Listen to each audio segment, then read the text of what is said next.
Ladies and gentlemen, allow me to introduce one, Kamau Mbiu. He is the chairman, National Youth Caucus. Kamau, a very good morning. Nice to see you again. I think you were here, last week? Thank you. Last week, Batwan, eh? Yes. Karibu tena sana. Asante sana. A pleasure seeing you once again. Good to see you too. Umepata siti akiongea juu ya biashara? Nimepata mnaongea serious business, good business. And it's because we are seeing that there are about a couple of ghost schools that in the last financial year have received a capitation of 1.1 billion. Yes.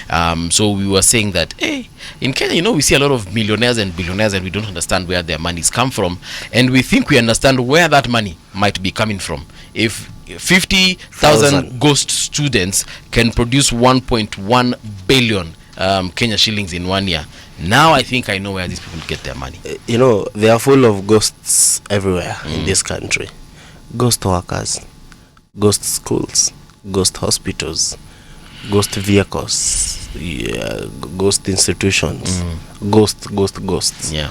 And even these ghost schools, most of them were used as polling stations. Yeah. So ghost polling stations. So ghost polling stations, ghost votes. And hence now we saw what we saw. Yeah. So it's full, and people this Nairobi watu wanafanya kazi sana. Yeah, when they are doing a lot of nothing, a lot of theft. Yeah. Because it is not business, it is not, Yeah. When someone just like City is telling you, for you to make $1 million profit, it will take you a long time to make $1 million profit. If I made mine, it took forever. For you to make $1 billion profit, it will take you a lot of years. But you hear there is someone who is making $1 billion per 2, 3, 4 months. That is a legit company. That is what they are making in a year. You get? So I think tuaje kubeba ujinga na kubebana ujinga. Most of these people, their money is not legit. Yep. They don't earn it legitimately. They earn it illegitimately, because when you have 50,000 ghost workers and ghost students, yes, and that means you have like over 200 ghost schools, and the same time you're still not being able to sustain them, so you're actually stealing the little that is there. And even the ones who are legitimately in class, they cannot be sustained. Today, I have just seen a lecturer walk in yesterday in a class and told 1,000 students to go home first years. What are you telling a first year? Why were they told to go home? Because of the strike? Because of the strike. These kids, their parent ameuza ng'ombe. Neyako legit, amesoma 4 years high school. Vizuri. And then they earned as spot in university. The first day, go home. Because yesterday is when they were reporting the first term in class. They were told, go home. We don't have your time right now. And yet, in this house here on the hill, we are having money being dished out each and every now and then. By that house, you mean state house? Yes. Okay. Let me not say that because that is not a state house. That is a money laundering center. Okay. That is why it is like a house. And with all due respect, the president should give back dignity that is deserved for that house. We grew knowing that is a house. A house. That is the face of the nation. But now it is a money laundering center. By that, what do I mean? When you call 10,000 teachers, and those 10,000 teachers, shame on them. Because these are the people who are supposed to hold the future of the country. When I bring you my kids, nakuletea mtoto ujinga, ndo akuwe mtu mzuri. Now, umeenda state house, umeenda kuimba, tutam. Just because of 10,000 shillings. 100,000 teachers, 10,000 teachers, you give them 10,000 each. That is 100 million.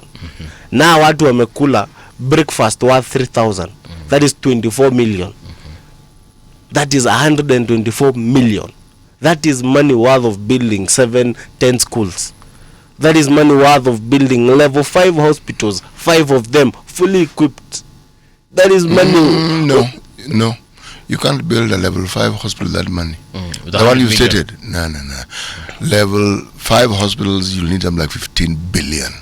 One level. One level 5. One level 5. Maybe then level 4, the level 3. But I get where he's heading with that conversation. Yes. That is, It would have built a couple of hospitals, even if not Believe level me, 5. you would have built very many clinics because you don't need very many level 5 hospitals.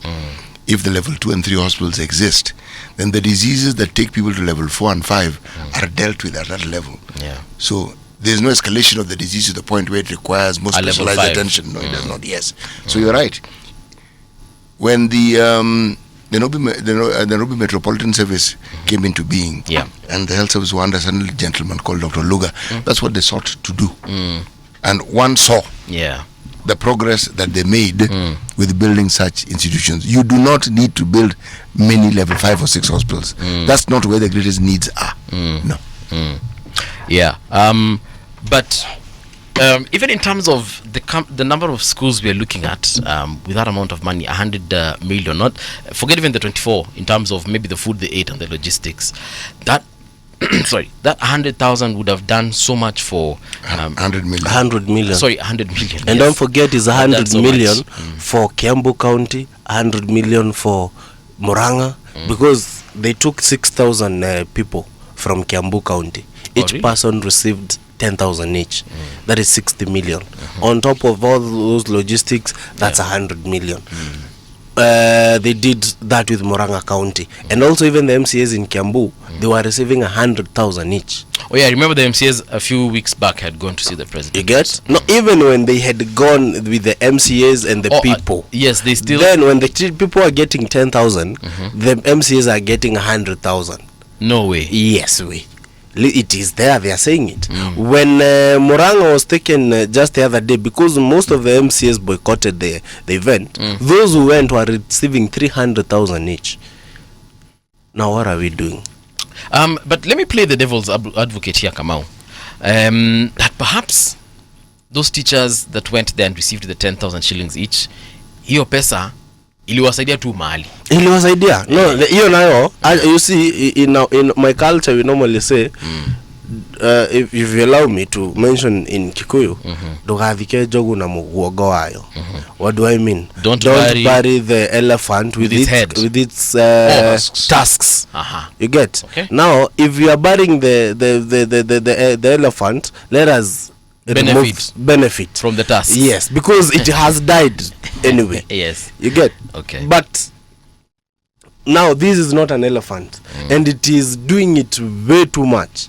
And calling, how many times will the president sustain giving money and dishing out money in State House, calling it out from all the regions? That is money. You know, Office of the President, Office of the Deputy President, Office of the Prime Cabinet Secretary, Office of Head of Public Service has received 5 billion. You can look it up. 5 billion. For what? For what? It is money that is budgeted for those, a total of 5 billion. But what is happening in the Office of the President with 2.17 billion? So we're saying that so this is the money that they are dishing out, and they are not really focusing on the issues that they are supposed to be focusing on. Actually, on top of which, we are having all those institutions now, we are having ghost students. But Kamau, the surprising thing is, the complete opposite of what you're saying is actually what is happening. They are dealing with those issues. Ask yourself, what do you think is a priority of a high-ranking politician? Numbers. Yes. So these are things you're mentioning are important because the vast important to who? No, the vast majority of our citizens need these services. A very large number. Okay? But I'm raising the question, is that the priority of the politician? Now that is a problem. Right now we are not supposed to have politicians.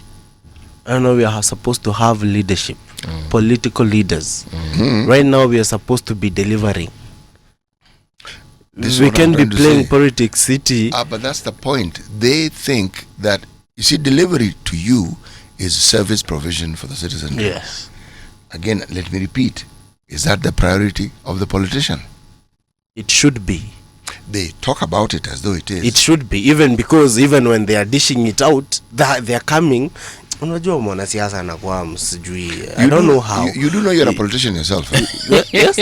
Mwanasiasa anakuanga, and that is why the good ones never get in there. They never get elected. You know the good ones, some of them, those who are working really, they actually don't need to say. You know, Kibaki was a politician, right? But he was a political leader. Maybe when Kibaki was there, I was young, way younger. You were there and way much experience. You're right about Kibaki, but let me also explain to you that when you take a path like the one Kibaki took, it's not a path of popularity. So you need to be very strong. That man had problems in his first term because of the positions that he took. Until he dissolved the whole cabinet, yes. Someone says, people who've sat in that chair that you're sitting on right now have said this before, that Kibaki was a very good governor in terms of just governing and doing stuff, but in terms of politics, he wasn't really good. And that is why towards the end of his first term, alikuwa na shida nyingi, and that is why Raila at the time gave him a run for his money. Because had he been a good politician, chances are Raila wouldn't have gotten the kind of numbers, and the numbers, yes, that he got. And that is why, because he really did well for the economy, what we believe that he did really well, because he did a lot of projects and he had very good ideas for the economy. And that was the governance part. But when it came to the politics, kidogo ni kama alianguka. So he didn't have a very good balance of governance and politics. Yeah, that's what I've understood. Which is true, and that is where we are right now. For us to move from a third state, from a third world country, we really don't need politics. Yeah. Look at what happened to Nepal. Nepal has been under dictatorship for over 30 years. Now, it is time to transit to the other world order. How the whole world is living.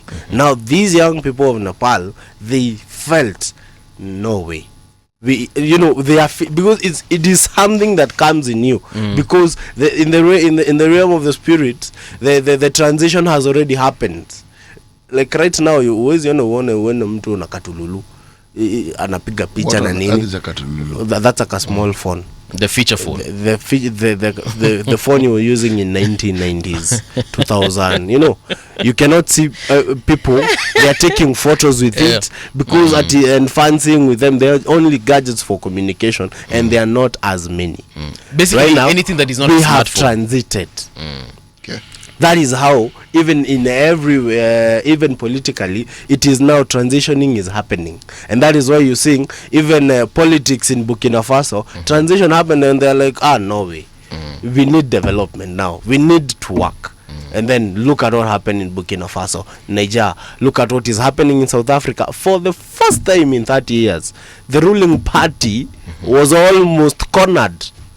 And now they were forced to have a coalition. Look at what happened in this Botswana.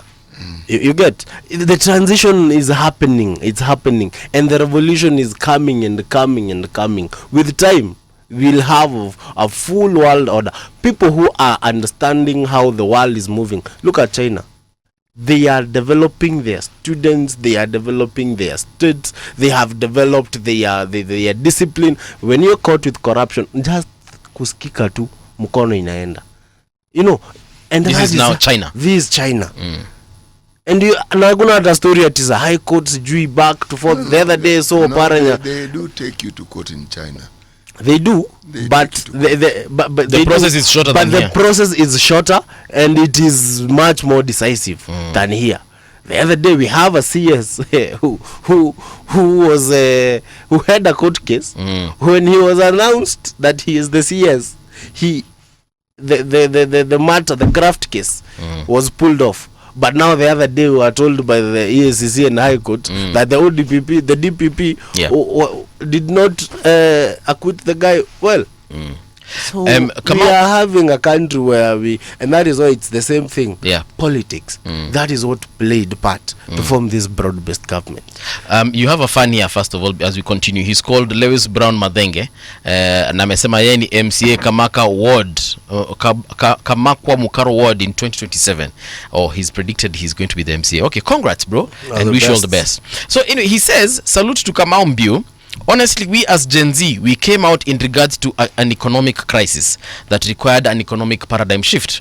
Kasongo's government went to settle on political scores, or went on to settle political scores. We cannot do the same things expecting different results. Zambia has voted out a one-term president. Guess which state is next?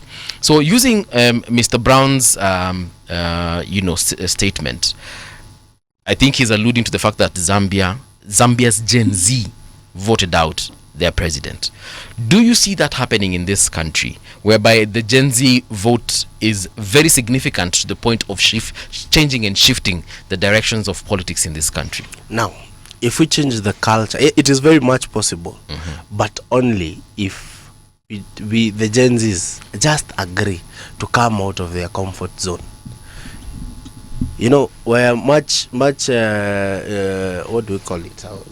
How do they put it, city? Where much tasks is given and responsibility is given, yes, a lot is expected. Oh yeah. So with great power comes great responsibility. Yes. Now that is what they want. Do you know what is the great responsibility? Just to take an ID, take a vote, and wake up. But now Gen Zs, do you know what we do? We don't take the IDs, or rather we have them. We wake up on the day of elections. I have conducted 2 elections since I started voting. My first time to vote was City Don't Laugh, 2017. That was my first time to vote, and I was very much not laughing. actively in the vote. Given instructions. Yeah, don't laugh. I'm taking heed of the instructions. You know, 2017, I was not only did I vote, but I was actively involved. I actually slept on a polling center, in a polling center, waiting for votes to be counted in 2017. Because you were vying for a seat, or because you really wanted to be... I was campaigning for someone. Okay. So you were an agent at the time? I was I was an assistant campaign manager then for the then member of parliament. 2022, I was part of the election. Now this time I ran. You are in the ballot? Yes. I didn't sleep for 3 days. Hebu nikumbushe ulikuja namba ngapi? 3. Number 3. That's a good How many contestants were there? How many? 3, 4, 5, 6. 6. Yes. For a first time showing, that was good. Good. Now we go to the young people. These days of when we're doing elections, I don't know what happens, but there's just chilly. Very early in the morning, the weather is just bad. And then it's a whole day of queuing. So the young people, they normally take this as a holiday. It's a Netflix and chill. The previous day, sherehe. Siku sasa ni siku ya kutulia. But if we change that and we ensure that no sherehe point is open, all of them, they are closed. You mean the bars, places the are movies, centers, movies zinaweza funguliwa, watch uamke uende vote. You know, we want people who are sober in the morning, and then we go, because not only do we need to vote, but we need to protect and oversight. Do you think people who drink the vote process necessarily need to have establishments that sell alcohol open on that day for them to drink? Not really. Precisely. People who are determined to drink will drink. Yeah. But you know, CT, I'm actually with him on this point, because drinking is a social event. There are some, of course, who will buy that bottle and then drink in the house. Wajifungia hapo tu enjoy maybe on Netflix anasema, which is okay. But majority of the folks, they want that environment of that social environment, zile za umecheki venye kumeenda, unasikia nani anasema nini.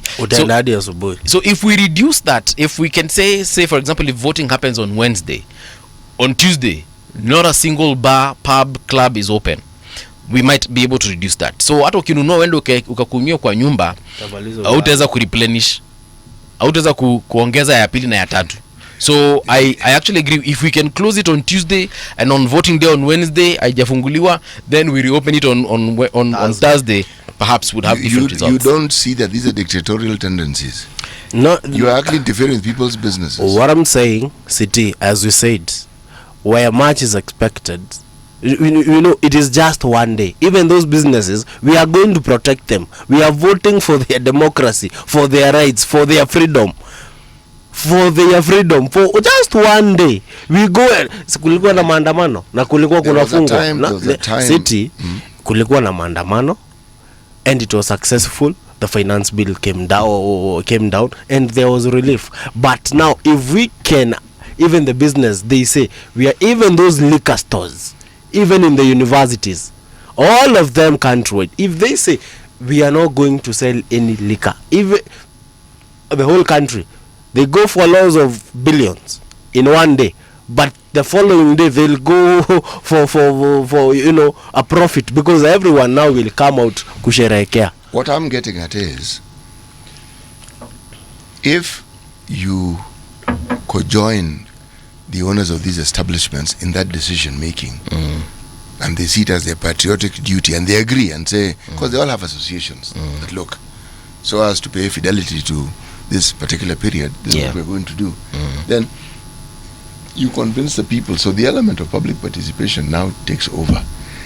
What I was trying to caution about is the tendency to come up with a solution and say, this is what will happen, we will shut it down. Those are dictatorial tendencies. You have already decided that that's what you're going to do. Freedom means you can choose to decide whether you're going to drink or not. You are going to decide whether you're going to vote or not. But City, those are all decisions that you make. City, you remember during COVID, that thing was a option, my friend. That, my friend, you are equating COVID with an election day. It is one day. No, COVID, death was around the corner if you did not adhere to the norms. It's of the same. COVID. It's death to the economy, death to the country, death to our future. You are going against the very principle that you are saying you support. Tutafunga bayako, bro. I'm trying to explain to you that you are demonstrating the very thing that I've been talking about. That you are talking about this group who are untested. This group is not different from those who are already in power now, in terms of their thinking. You mean the Gen Z? I mean precisely that, young people. So even when you have young people in power, what makes you think they will not behave exactly the same way as those who are currently in power? There's a philosopher called Pericles. He said, freedom is a sure possession of those alone who protect it. What do you understand from that? That you two are advocating the complete opposite of what that philosopher said. That's what I get from it. Freedom doesn't mean you have to be happy with the choices someone makes, but they must be allowed to make that choice so long as it's within the laws of that particular country. If I don't want to vote, that is my choice. I'm talking absolute terms. If I do not want to go and vote, that is my choice. If I want to vote again, that is my choice. Yeah. Just like I decide who I'm going to vote for. Kura yako siri yako. And again, in my community we said, nikuri hede idhero na kahede meruka. Kuna wakati wa jokes, tunaweza joke. Anaweza amka nikitaka, nikibaki yako hapo, ni unyako hapo. Ni sawa, hata nisipovote watavote. Ni kama venye wajaka wanasemanga, wanaamka wanaenda, wanaona line, wanasema baba asasinda. Na sasa kuna wakati wa kuweka jokes kando, na kuna ile wakati that kahende is when you swallow a bone. No, that is not jokes. That is serious. So where's the joke in all this? Now the joke in all this is when you don't vote. Is when you don't vote. Because it's when you start exercising your freedom. Staki kuvote, I can vote, I cannot vote, siri yangu. Sai si siri yako. Sai is one. Actually, you have the makings of a serious dictator. Kama wewe fanya hivi, wewe tukikupatia kura kwa MP, please, ukifika pale bunge, leta sheria. That is what I will do. Because right now, City, where we are as a country, we don't need jokes. We don't need to be told how on earth do you dish out there's City 120 million and we just watching. You're mixing up your points. The 120 million is a different discussion. The point I'm trying to make here is this. You're talking about how it is that we can best utilize our resources. That's where the 20 million you're talking about comes in. If you're talking about the freedoms that we have, someone serves a better interest when they're convicted and they're convinced that this is what they must do. It serves a better interest. And that same thinking then follows when a leader is then elected, the need for this person to be held to check. It's not as though on that day, once we voted, now it's done. Because that seems to be our mindset. And then we ask you, but why are you not doing these things when we voted you in? When you elect someone, the job, it hasn't ended, it has just started. That person will be influenced by that office. That person will be influenced by the power they now have, which they didn't have. That person is going to be influenced by others who've been in this environment longer than him. And the person you voted in, this wonderful person, will change before your very eyes as you watch. So I am simply saying that for anything to make sense and for it to be durable, the decision that is made by the individual has to be something that they have been convicted and convinced about, so they know exactly what they are doing. This idea of not voting because it is my choice, I was of that persuasion a long time ago when I was young. Believe it or not, Kamau, I was also young once and fairly stupid in my youth. Okay, when I understood why I should vote, I have never stopped voting. But I had to understand it myself and say, okay, this thing is important. When you make it a rule, we had alcohol. It is for the safety of the road users. Did you see how that thing was fought? Yes. Alcohol. Baona said, you're interfering with our businesses. Now, if you look at countries where they've had issues with alcohol, they have laws which prohibit the selling, not consumption, of alcohol at a certain time. So if you've bought and you have it, you can continue drinking it. But at a certain point in time, they will not sell it. And beyond a certain stage, the barman is that will tell you, sir, you cannot drive. You know what you've consumed. I'm simply saying, it's a culture where people understand the need to obey the law. When I lewa, here too, itabidi tukue dictators for a day. Let me create the law so that the law exists. Then where's the argument? It is the law. What I will say, CT. Yes. The secret to happiness is freedom. The secret to happiness is freedom. And the secret of freedom, or the secret to freedom, is courage.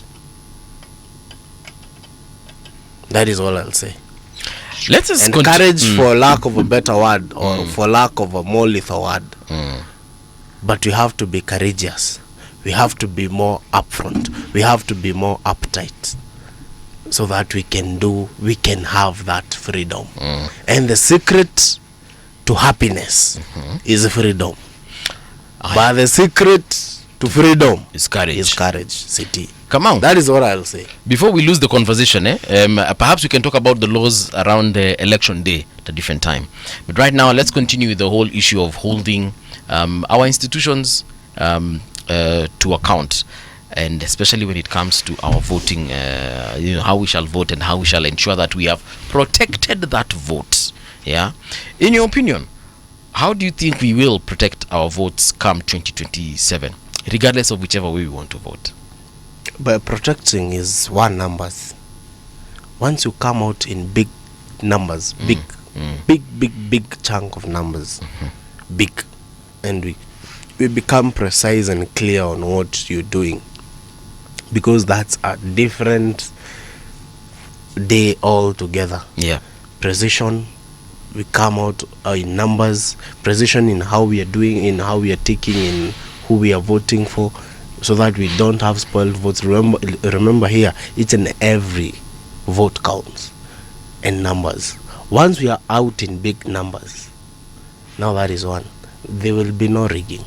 If you look at the margin with which the number one and number two, since 2007, since 2007, is 200,000. The same number. 2002, it was so big. even if they tried rigging ilikata.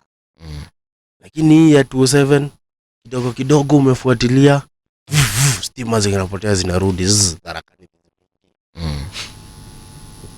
2013 the same, 2017 hata Maraga akasema no na kirudiwe. 2022 null and void, and because of 6.97 million. You know, the other election 7 million.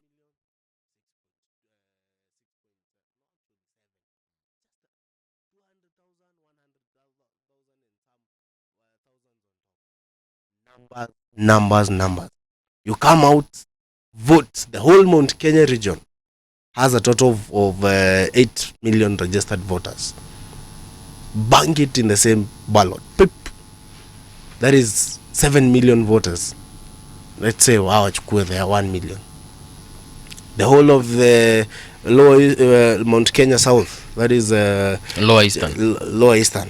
Nowadays is Mount Kenya South. Okay. They give us what, 4, 3 or 3.5 to 4 zote block, kwa sababu we hope that the candidates will come from there.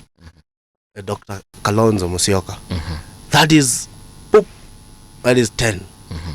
Those are only 2 places. You know, and I'm using these regions because that is how the Kenya is divided. Yes. Twende on the other part of the Western Kenya, they have 5 million votes. Wagonge nusu. I think we are good. But also now this other candidate is very smart and cunning. And that is why we have to really come out in big numbers. And now from there, we are good. By other candidate, you mean the president? Yes, the president. You are assuming, I take it, that because of the numbers of this particular voting bloc that we refer to as the youth, that they will vote cohesively. That it's good that we assume. In the realms of assumption, it is a good assumption. But does it bear reality? That is my question, and it's going to continue being my question. Because when push comes to shove, and with the time we have left, that time represents the changes that you are likely to see over time. Let's look at these by-elections that we're talking about. Let's see if what Kamau is talking about can actually be demonstrated, because this is a good pilot. We have a by-election. Let us 24 positions. Yes. 24 is good. Let's see how that voting will take place. Call it a trial run so that we can see. All right? See, a by-election and a general election is 2 different elections. You are going to tell me how they're different. Yes. Let me tell you how they're different. A general election, well, both of them are elections. And their point is not really to vote in someone and akatufanyia kazi. Hey, we want this. You know, the purpose of an election, really of a general election, and this one of a by-election, to me, according to me, the by-election is a measure of power, political power. This is all about pure politics. This is all about to show these people which party is strong, which ward is strong. You get? Now this is all about power and political muscle. This is now a by-election. A by-election.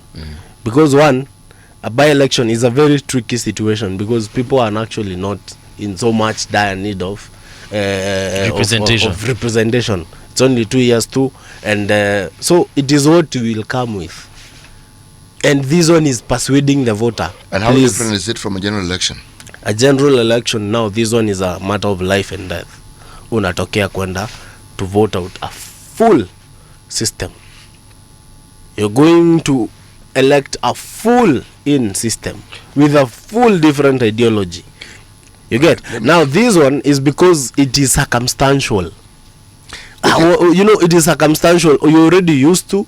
You already, like that ward in that constituency in Banisa, the MP died after 4 months they have been having I don't know if they have been receiving representation. Of course they have not been receiving representation at the national parliament, but the CDF has been working. Yes. Because the CDF is a different, it's independent of the MP. You get, so they've still been getting what the bursaries, the schools, the classes, but also because of the MP who is now the patron of the NGCDF of a specific constituency. Now maybe there is some biasness happening, which is normally looked over by the member of parliament, but still you'll still get the development. The same to the ward level, because there's the governor, there's the ward admin, there's the liaisons. They are there and they're delivering the reports to the executive of the county. Now here is what happened, like last there was a by-election in the last government of Kiamba, the 12th parliament. The 12th parliament. Kiamba, that member of parliament of Kamau was really going to do nothing in parliament. Why? He didn't speak. He only took a Bible. So when he was sworn in, that was the only time we heard his voice. So hearing his voice is important. Now, listen. It is, yes, it's good. You're going to help to represent the people. What bills are you raising? What contribution are you making in the house? But what was happening for him was then UDA was trying to show, and they were testing how popular are we. Now this is the time we are testing how popular are we as the united opposition. How popular are the people listening? Really, are they really willing to come out? And if they are coming out, and up to what percentage are they coming out? Now the government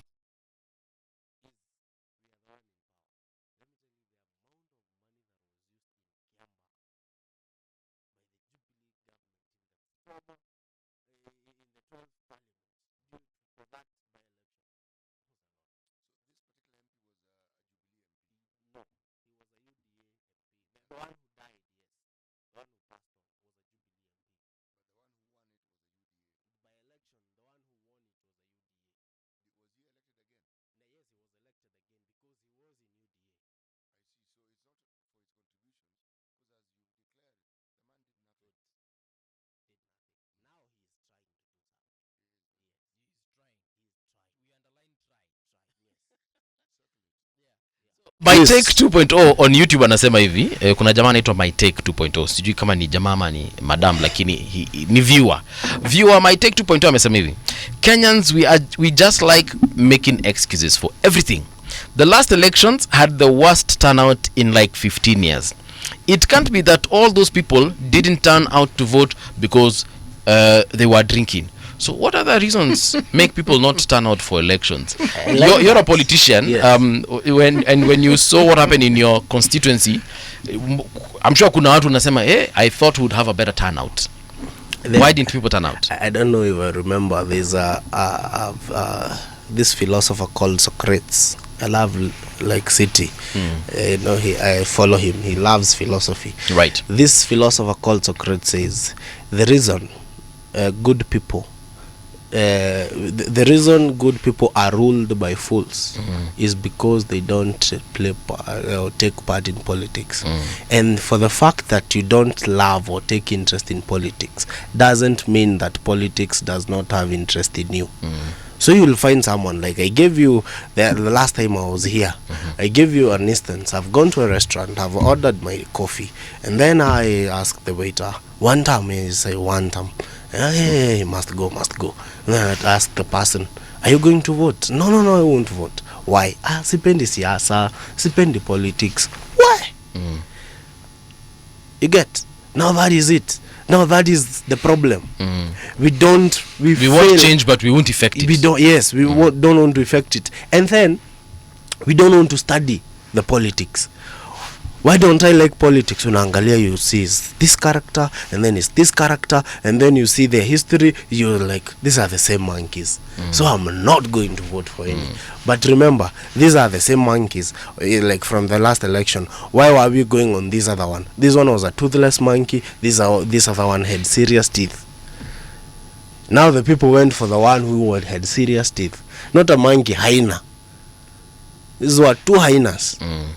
One was a very serious, toothless, old hyena. He can't even scavenge very well. But this other young one, Atanaua, he is hunting. Yeah. And a hyena does not hunt. A hyena is a scavenger. Anangojaga wengine wa huyu anakuja kula. Sasa huyu anajulia yeye mwenyewe. Waza watu wakasema ni huyu. And now here we are looking between what we have, what is good, what will deal for us, because politics is all about interest for our people, and how your interest, how you balance your interest and the interest of your people. You get? Now we need to take caution and we need to study these people. If someone took time and studied the two characters, you are for sure not surprised by what is happening, because it is what he is used to do. Right. You get? Yep. Now to answer my good friend there, now let people take interest in politics. Study politics. Who are these candidates? Study them. Yes, they are different hyenas, they are different monkeys in that forest, but they are good monkeys in the forest. The reason that all these monkeys, they are good ones with Kamau, good discipline. Let me finish, City. No, this you monkey analogy we've already gotten, and I'm Yes. trying to ask you a very simple question. How do you get people to a point where they actually understand the need for them to vote? You just need to give them the platform or the instances. The last of election, how, the platform existed, and 8 million people did not take the platform. because And the majority of them were young. because one, you see, when the need arises, much is expected. Now that is when you know there's a problem. You see, once you go through a problem, that is when you know what it really takes. Actually, The pain. the question I'm asking is actually unfair, because even I don't have a solution. Now me, I have a solution. I want Once to you hear the undergo solution. the pain, you know what it takes. In my community, again, we say, if you have not gone through a situation, you don't know what it takes to be in that situation. If you've not been poor, and then you get to a point where you don't really know how, you don't really, if you've never slept hungry, you don't know the woes of sleeping hungry. And until one day when you come out of the situation where you can sleep hungry, you can never want to go back to that situation. Now that is where we are right now. We have been joking, we have been playing with politics, now we are in the problem. We are going through the problem. Of the percentage of these young people, You get? whom we speak Now of, they know. do they? No, we assume they know. For me, knowledge will be demonstrated during these by-elections. That is true. If they've internalized it, we'll have an opportunity of sampling it and seeing it. But further to that, when the opportunity for new registration to take place, I would like to see the numbers of young people who are going to register as voters. Because there are people who attend rallies don't even have IDs. It's not that they've been refused, they just don't bother. When you talk about Huduma number, they keep reporting the number of IDs that have never been collected. Si tunajua kuna mtoto ajui mali birth certificate yake iko. Then you go and report that you don't know and you get another one. Yeah, there's someone who literally doesn't even like them. Maybe wali, and I hate using this example, but I'll use it anyway. Mtu aligrow up Ushago, alizaliwa Ushago, ameishi Ushago miaka yake yote. Madhe yake amebata hajashughulika kwenda kumchukulia birth certificate. Akuzaliwa kwa hospitali, alizaliwa kwa nyumba. Then whatever after that, the processes that happened, and then so this person has hit the age of 18. Alafu anauliza madhe iko wapi certificate yangu ya kuzaliwa? Nini? Madhe anamwambia hiyo kitu unajua sijaichukua. So that person has first of all just getting to the first documentation to even prove that he was born an adult. To be born, yeah. That's another different story altogether. So by the time you're asking this person to go and get the ID, it's just one of those things. There are very many ways in which somebody can get an ID, a birth certificate, even if you don't have one. There are processes. You see, the question we're asking does not have one straight answer.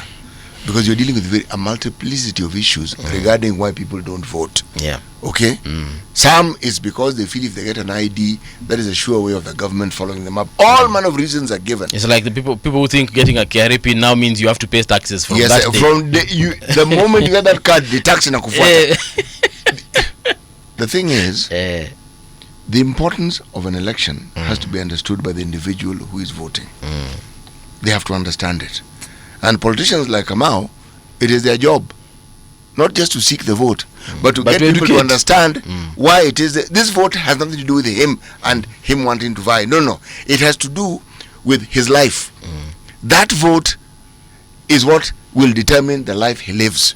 We had a sit down here with Professor Lumumba, PLO, and one thing that came out clearly from PLO is that there's a difference between civic education and political education. And we need to find a way to education. Because people need to understand, first of all, their civic rights and their civic duties, but they also need to understand their political duties. Like, fine, I have my ID. Yes, I know I'm registered in whatever Ngong Road to vote. Fine, but do I understand now how to choose between CT and Kamau? What Kamau is telling me and what CT is telling me, do I understand? Number one, first of all, who's lying to me, who's giving me things that can never be done, and also who is actually just being truthful as far as my future actually is concerned. So that needs to be done. Come on. That one I agree with you totally, and it needs to be done. And Yeah. that is why I always say we need to really understand what is politics. Politics, I told you, is a different thing altogether. Ndio to understand Ndio to understand hata hiyo mambo ya finance bill tulitokea tukatokea. Now that is civic education, that is your civic duty. You know, to analyze hii mambo ya sha nini, that is civic duty.